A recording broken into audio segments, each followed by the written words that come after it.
problème ni seza nini? Kotombola maboko. Kotombola maboko tangu oyo osali déjà sujud mibale avant okende deuxième raka. Est-ce que singeli sikoyo otombola lisusu maboko tangu oyo yo oteli ngomanga deuxième raka to otombola te. Exemple, sujud mkosa sujud. Hamza tema ndengo tema kutombola maboko, esme tema kutombola nje. Dan, tema kutombola deuxième raka. Oh, exemple. Ok. Est-ce que c'est tout ça négué?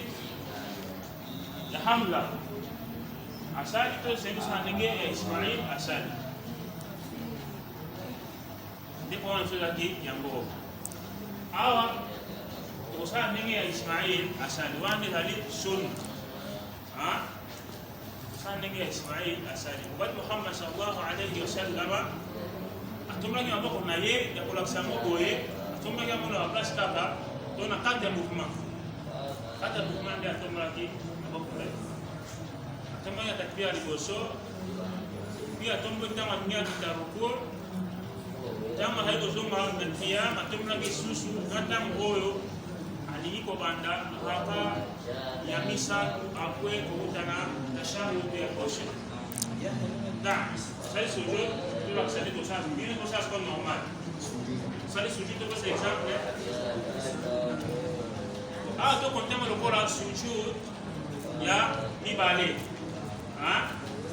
Contempla o cora sujud ya mibale. Nama tu asal ada di raka. Nah, jadi sekolah kita sekolah desi raka. Delemi Allahu Akbar.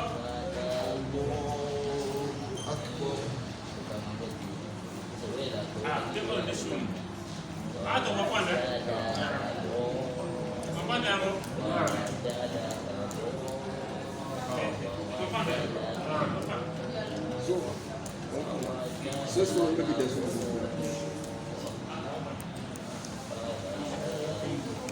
Oke.